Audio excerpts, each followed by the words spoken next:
సర్లేండి, ఇప్పుడు చెల్లని నోట్లు, ఈ పెద్ద పెద్ద మాటలు ఇవన్నీ కాదు. ఇవాళ దేశంలో కాంగ్రెస్ రాహుల్ గాంధీ కంటే చెల్లని నోటు ఎవరైనా ఉన్నారా అండి? ఆయన సొంత సీటే గెలవలేడు, ఆమెతే ఓడిపోయిండు, వాయనాడు వారిపోయింది. ఇలా వాయనాడులో కూడా ఓడిపోయే పరిస్థితుంది.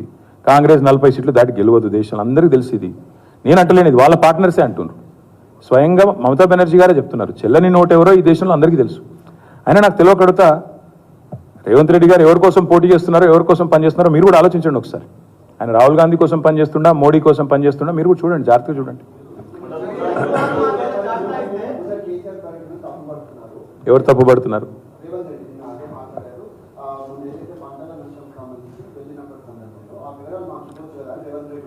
అదే ఇప్పుడు నెక్స్ట్ టైం ఏం చేస్తామంటే బ్రదర్, మేము ఎవరు ఎక్కడెక్కడ ఆత్మహత్య చేసుకోబోతున్నారో ముందే మేము మా దివ్య దృష్టితో కనుక్కొని రేవంత్ రెడ్డి గారికి చెప్తాము. నెక్స్ట్ పంటలు ఎక్కడెక్కడ ఎండిపోబోతున్నాయో మా దివ్య దృష్టితో మేమే చూసుకొని మేమే చెప్తాము. ఆ తర్వాత రాష్ట్రంలో ఎక్కడెక్కడ ఎలాంటి ఉపద్రవాలు రాబోతున్నాయో దివ్య దృష్టితో మేమే చూసి మేము ఆయనకు చెప్తాము. మరి ఆయన ఎందుకున్నాడు? ఇంకా ఆయన ఎందుకు ముఖ్యమంత్రిగా? ఆయనకి ఇంత అధికార యంత్రాంగం ఎందుకు? 7 లక్షల ఉద్యోగులు ఎందుకు ఆయన కింద పనిచేసేది? ఇంత పెద్ద ప్రభుత్వం ఎందుకు? నేనేమంటున్నా అంటే అన్ని పనులు మేము చేసినాక ఆయన ఎందుకు అసలు? అయినా కూడా ఇంకోటి కూడా నా దగ్గర లిస్ట్ కూడా ఉంది, పంపిస్తాను. 218 మంది ఇప్పటికీ ఆత్మహత్య చేసుకున్నారు రాష్ట్రంలో రైతులు. నేను అడిగారు కదా, ఆయన 48 గంటల సమయం ఇస్తున్నారు కదా, ఇప్పుడు దీని తర్వాత పంపిస్తున్నా ఆయనకి, రేవంత్ రెడ్డి గారికి మేము డిమాండ్ చేస్తున్నాం.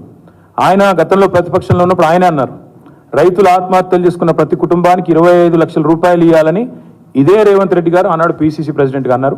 మేము కూడా అదే చెప్తున్నాం. ఆ వివరాలు దీని తర్వాత మీకు కూడా అందజేస్తాను. 218 కుటుంబాలు, వాళ్ళ పేర్లు, వివరాలు జిల్లాతో సహా ఇస్తాను. అది దయచేసి మీరు రేవంత్ రెడ్డి గారికి ఇవ్వండి, ప్రజలకు ఇవ్వండి. ఆ ప్రతి కుటుంబానికి ప్రభుత్వం 25 లక్షల రూపాయలు చెల్లించాలని చెప్పి కూడా నేను డిమాండ్ చేస్తాను.